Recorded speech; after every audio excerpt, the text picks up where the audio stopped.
আসসালামু আলাইকুম। I news বাংলার আন্তর্জাতিক সংবাদে স্বাগতম। পূর্ব চীন সাগরের আকাশে রাশিয়া ও চীনের যৌথ বিমান মহড়া শুরু। ইসরায়েলের সঙ্গে সম্পর্ক, ইন্দোনেশিয়াকে কয়েকশো কোটি ডলার ঘুষ দিতে চায় আমেরিকা। উদ্বেগ প্রকাশ না করে পরমাণু সমঝোতায় ফিরে আসুন, ইউরোপকে বলছে ইরান। ইসরায়েলে 2 বছরের মধ্যে চতুর্থ দফা নির্বাচনের ঘোষণা। ফ্রান্সে শ্বেতাঙ্গদের অগ্রাধিকার বললেন প্রেসিডেন্ট ইমানুয়েল ম্যাক্রো।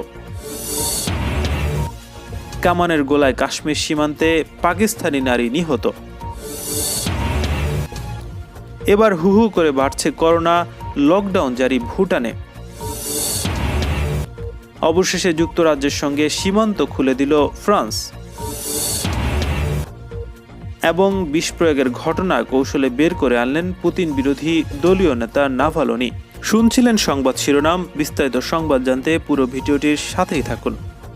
জাপান সাগর ও পূর্ব চীন সাগরের আকাশে কৌশলগত বোমারু বিমান দিয়ে মহড়া চালিয়েছে রাশিয়া ও চীন। গত 1 বছরের মধ্যে এশিয়ার প্রশান্ত মহাসাগরীয় অঞ্চলে দ্বিতীয়বার এ ধরনের মহড়া অনুষ্ঠিত হলো। রাশিয়ার প্রতিরক্ষা মন্ত্রণালয় মঙ্গলবার জানিয়েছে, রাশিয়ার 2টি Kiu-95MS এবং চীনের 4টি S-6K কৌশলগত বোমারু বিমান এই যৌথ মহড়ায় অংশ নিয়েছে। মন্ত্রণালয়ের এক বিবৃতি জানিয়েছে, রাশিয়ার এয়ার স্পেস ফোর্স এবং চীনা পিপলস লিবারেশন আর্মির বিমান বাহিনী এশিয়া প্রশান্ত মহাসাগরীয় অঞ্চলে দূরপাল্লার বিমান দিয়ে দ্বিতীয়বারের মতো যৌথ মহড়া চালিয়েছে। রাশিয়ার প্রতিরক্ষা মন্ত্রণালয় আরও বলছে, দুদেশের মধ্যকার সামরিক সহযোগিতা চুক্তি বাস্তবায়নের অংশ হিসেবে এ মহড়া চালানো হয়েছে। তৃতীয় কোনো দেশকে টার্গেট করে মহড়া চালানো হয়নি। এছাড়া এতে আন্তর্জাতিক আইনও কঠোরভাবে মেনে চলা হয়েছে। রাশিয়া ও চীনের সামরিক বিমান দক্ষিণ কোরিয়ার আকাশসীমায় ঢুকে পড়েছে বলে সিউল প্রতিবাদ জানানোর পর রুশ প্রতিরক্ষা মন্ত্রণালয় বিবৃতি দিল। দক্ষিণ কোরিয়ার সেনাবাহিনী জানিয়েছে, চীন তাদেরকে বলেছে একটি চীনা সামরিক বিমান নিয়মিত উড্ডয়নের অংশ নিতে গিয়ে দক্ষিণ কোরিয়ার আকাশসীমায় ঢুকে পড়েছিল। দক্ষিণ কোরিয়ার জয়েন্ট চিফ অব স্টাফ এক বিবৃতিতে বলছেন, মনে হচ্ছে চীন ও রাশিয়া যৌথ সামরিক মহড়া চালিয়েছে, তবে বিষয়টি আরও খতিয়ে দেখতে হবে। দক্ষিণ কোরিয়ার সরকারি বার্তা সংস্থা ইউনহ্যাব জানিয়েছে, এ ধরনের ঘটনার পুনরাবৃত্তির ব্যাপারে বেইজিং ও মস্কোকে সতর্ক করে দিয়েছে সিউল। ইহুদিবাদী ইসরায়েলের সঙ্গে সম্পর্ক স্বাভাবিক করার জন্য ইন্দোনেশিয়াকে কয়েকশো কোটি ডলারের সহযোগিতার নামে ঘুষ দেওয়ার প্রস্তাব দিয়েছে মার্কিন প্রেসিডেন্ট ডোনাল্ড ট্রাম্পের প্রশাসন। ট্রাম্প যখন ক্ষমতা থেকে বিদায় নেওয়ার শেষ মুহূর্তে দিনগুলো পার করছেন, তখনও তিনি ইহুদিবাদী ইসরায়েলের সঙ্গে সম্পর্ক স্বাভাবিক করতে বিভিন্ন মুসলিম দেশের ওপর চাপ সৃষ্টি করে চলেছেন। আমেরিকা দীর্ঘদিন ধরে ইন্দোনেশিয়ার ওপর নানা চাপ সৃষ্টি, প্রলোভন দেওয়া সত্ত্বেও জাকার্তা এ ব্যাপারে অনীহা প্রদর্শন করে আসছে। America international development finance corporation বা ডিএফসি সোমবার ঘোষণা করেছে যে, ইন্দোনেশিয়া যদি ইসরায়েলের সঙ্গে সম্পর্ক স্বাভাবিক করার পদক্ষেপ নেয়, তাহলে তারা কয়েকশো কোটি ডলার পাবে। ডিএফসি হচ্ছে মার্কিন সরকারের একটি প্রতিষ্ঠান যারা বিদেশে অর্থ বিনিয়োগ করে থাকে। এ সংস্থার প্রধান নির্বাহী কর্মকর্তা এডাম বোয়েলার পবিত্র জেরুজালেম আল কুদস শহরের একটি হোটেলে ঘোষণা দেন। তিনি বলেন, আমরা বিষয়টি নিয়ে ইন্দোনেশিয়ার সাথে কথা বলছি। যদি তারা প্রস্তুত হয় তাহলে আমরাও প্রস্তুত এবং আমরা তখন খুশি হব। এমনকি বর্তমানে আমরা যে অর্থনৈতিক সহযোগিতা করছি তার চেয়ে ইন্দোনেশিয়াকে আরও অনেক বেশি সহযোগিতা দেব। অ্যাডাম বোয়েলার আরও বলেছেন, ডিএফসি যদি ইন্দোনেশিয়াকে 100 বা 200 কোটি ডলারও দেয় তাহলে তিনি বিস্মিত হবেন না। গত সপ্তাহে ইসরায়েলের গণমাধ্যম দাবি করেছে যে, তেল আবিবের সঙ্গে সম্পর্ক স্বাভাবিক করার উদ্যোগ নিচ্ছে জাকার্তা। তবে ইন্দোনেশিয়ার সরকার ওই খবর নাকচ করে দিয়েছে। ইরান সরকারের মুখপাত্র আলী রাবি বলেছেন, ইউরোপীয় দেশগুলোকে উদ্বেগ প্রকাশ করা বাদ দিয়ে ইরানের পরমাণু সমঝোতায় ফিরে আসতে হবে, যাতে এই সমঝোতা রক্ষা করার পথ সুগম হয়। তিনি মঙ্গলবার তেহরানে এক ভার্চুয়াল সংবাদ সম্মেলনে এই আহ্বান জানিয়েছেন।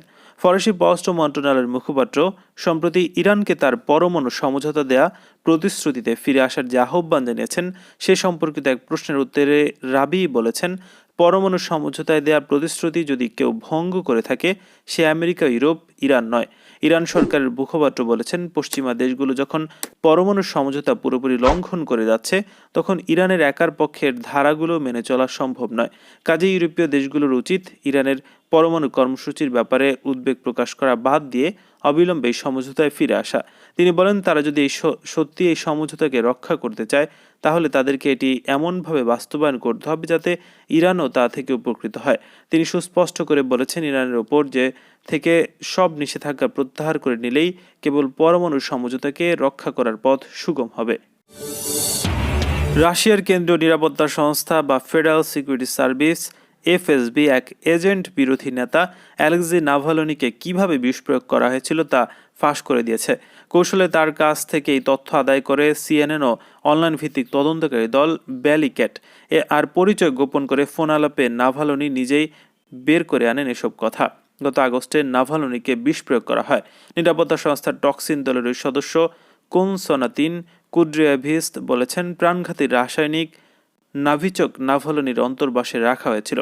ফোন আলাপে কোনসানাতিন সাইবেরিয়ার টমস্ক শহরে বিষ প্রয়োগে জড়িতদের অন্যদের কথাও জানিয়েছে।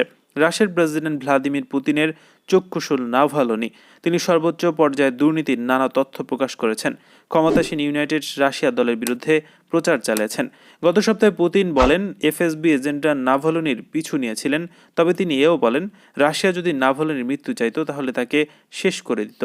ব্যালিক্যাট সিএনএনের তদন্তে জানা গেছে, এফএসবি টক্সিন দলের 6 থেকে 10 জন এজেন্ট 3 বছরের বেশি সময় ধরে নাভালনিকে অনুসরণ করতেন। তাদের শনাক্ত করার পর সিএনএন ও ব্যালিংকেট তাদের সঙ্গে যোগাযোগের চেষ্টা শুরু করে। তাদের মধ্যে একজন ছিলেন ওলেগ তায়াকিন। সিএনএনের প্রশ্নের মুখে তিনি দরজা বন্ধ করে দেন। বাকিরা কেউ কোনো কথা বলেননি। এরপর কৌশলে কথা বলা হয় কুদ্রিয়াস্তিসের সঙ্গে। জার্মানির গোপন জায়গায় রয়েছেন নাভালনি। তিনি এখনও পুরোপুরি সুস্থ নন। নাভালনি রাশিয়ার ন্যাশনাল সিকিউরিটি কাউন্সিলের ঊর্ধ্বতন কর্মকর্তা হিসেবে নিজের পরিচয় দেন কুদ্রিয়াভিসকে। তিনি বলেন, তিনি বিষ প্রয়োগ নিয়ে কাজ করছেন। এফএসবির সদর দফতরের ফোন নম্বরের মতো করেই নাভালনির ফোন নম্বর সাজানো হয়। ফোন আলাপ রেকর্ড করে সিএনএন ও ব্যালিংকটকে দেওয়া হয়। ফোন আলাপে নাভালনি জানতে চান, টমস্কে নাভালনিকে বিষ প্রয়োগের অভিযান কেন ব্যর্থ হলো। কুদ্রিয়াভস্কির সঙ্গে প্রায় 45 মিনিট কথা হয় ছদ্মবেশী নাভালনির। তিনি বরাবরই কুদ্রিয়াভস্কিকে বলেন, ঊর্ধ্বতন কর্মকর্তাদের বিষয়ে তাকে জরুরি রিপোর্ট দিতে হবে। এফএসবি সোমবার এক বিবৃতিতে জানিয়েছে, কুদ্রিয়াভস্কির সঙ্গে নাভালনির ফোন আলাপে যে ভিডিও ইউটিউব চ্যানেলে পোস্ট করা হয়েছে তা ভুয়া। বিদেশি গোয়েন্দাদের সুবিধার জন্য এমনটা করা হয়েছে।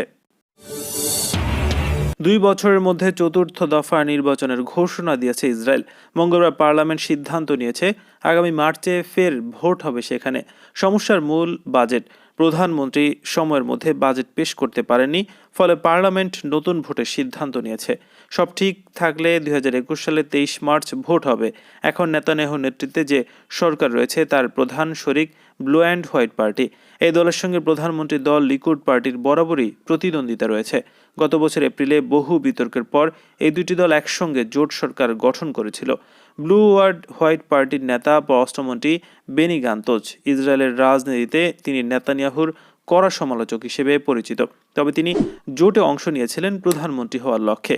ঠিক হয়েছিল 2021 সালে প্রধানমন্ত্রীর দায়িত্ব সামলাবেন তিনি। এবারের বাজেট অধিবেশনে আগের সুর বদলে যায়। গ্যান্টোজ চেয়েছিলেন 2020-21 সালের বাজেট পেশ করবেন নেতানিয়াহু, কিন্তু নেতানিয়াহু কেবল 2020 সালের বাজেট পেশ করতে রাজি হন। এ নিয়ে শুরু হয় বিতর্ক।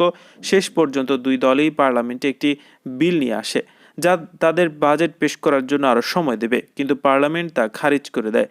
ফলে ফের নির্বাচনের পরিস্থিতি তৈরি হয়। মার্চ মাসে নির্বাচন হলে তা নেতানিয়াহুর জন্য যথেষ্ট চিন্তার হবে বলে প্রতীয়মান হচ্ছে, কেননা তার বিরুদ্ধে এখনও দুর্নীতির মামলা চলছে। ফেব্রুয়ারিতে বিচার শুরু হবে। অন্যদিকে যুক্তরাষ্ট্রের মসনদেও আর নেতানিয়াহুর বন্ধু ডোনাল্ড ট্রাম্প থাকছেন না। এর মধ্যে করোনাকালে অর্থনীতি ভেঙে পড়েছে, স্বাস্থ্যের পরিকাঠামোর গলদ সামনে চলে এসেছে। সব মিলিয়ে নেতানিয়াহুর আশা যেন ক্ষীণ হয়ে আসছে। ফ্রান্সে সবকিছুতে শ্বেতাঙ্গদের অগ্রাধিকার বলে বর্ণবাদী মন্তব্য করেছেন দেশটির প্রেসিডেন্ট ইমানুয়েল ম্যাক্রো। দেশটির বহুদিনের বর্ণবাদ বিরোধী এবং ধর্মনিরপেক্ষ নীতির সঙ্গে তার এই মন্তব্য কোনোভাবেই যায় না বলে অনেকে সমালোচনা করছেন। দেশটির সংবাদ মাধ্যম লা এক্সপ্রেসকে দেয়া এক সাক্ষাৎকারে মঙ্গলবার ফরাসি প্রেসিডেন্ট ওই বর্ণবাদী মন্তব্য করেছেন। এর আগেও তিনি ধর্ম অবমাননাকারী মন্তব্য করে বিশ্বব্যাপী নিন্দিত হয়েছিলেন। শার্লি হেবদো নামে ইহুদিদের একটি ম্যাগাজিনে মহানবী হজরত মুহাম্মদ ইসলামের ব্যঙ্গচিত্র আঁকার ঘটনাকে তিনি মত প্রকাশের স্বাধীনতা বলে ব্যাপক সমালোচনার মুখে পড়েছেন। বিভিন্ন মুসলিম দেশে বিক্ষোভ মিছিল ও তার কুশপুত্তলিকা দাহ করা সহ ফরাসি পণ্য বর্জন করা হয়। লা এক্সপ্রেসকে দেয়া সাক্ষাৎকারে ম্যাক্রো বলেছেন, দেখুন, একজন অভিবাসী বা আফ্রিকা থেকে আসা ফ্রান্সে বসবাস করা নারী বা পুরুষের চেয়ে দেশে একজন শ্বেতাঙ্গরা খুব সহজে বাসস্থান ও চাকরি সহ অন্যান্য নাগরিক সুবিধা পেয়ে থাকে। শ্বেতাঙ্গ হওয়ার কারণেই তারা এ বাড়তি সুবিধাটি পাচ্ছেন। বিশ্বব্যাপী যখন বর্ণ বৈষম্যের প্রতি তীব্র প্রতিবাদ আর নিন্দার ঝড় বইছে, এ সময় বর্ণবাদী মন্তব্য করে আবারও সমালোচিত হলেন ইমানুয়েল ম্যাক্রো।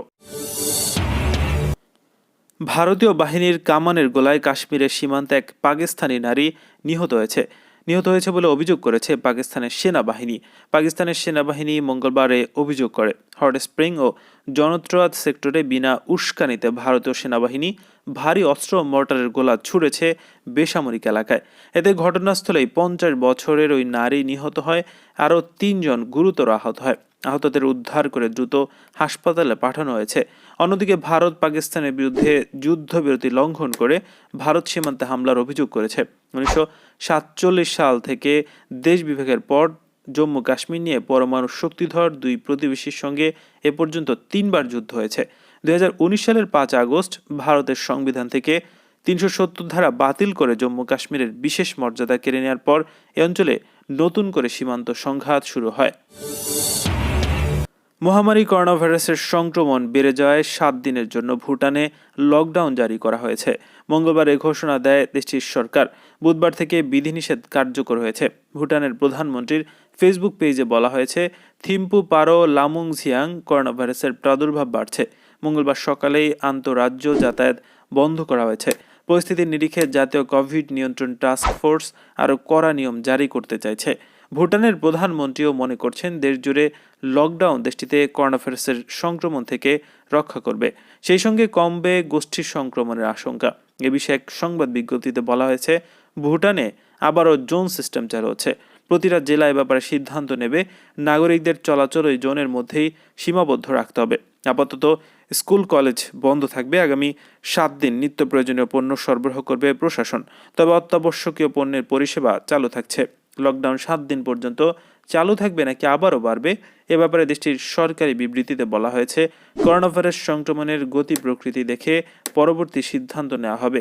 করোনা প্রাদুর্ভাবের কারণে ভুটানের প্রথম লকডাউন ঘোষণা করা হয় গত আগস্টে। সময় গত 1 সপ্তাহের জন্য লকডাউন ঘোষণা করে দেশটির সরকার। কঠোর নিয়ম মেনে করোনা ভাইরাস প্রতিরোধে ভুটানের অর্জিত সাফল্য অনেক দেশকেই পথ দেখিয়েছিল। আপডেট আন্তর্জাতিক সংবাদ পেতে চ্যানেলটি সাবস্ক্রাইব করে বেল আইকনে ক্লিক করুন। আমাদের ভিডিওতে লাইক দিয়ে আপনার মতামত জানান।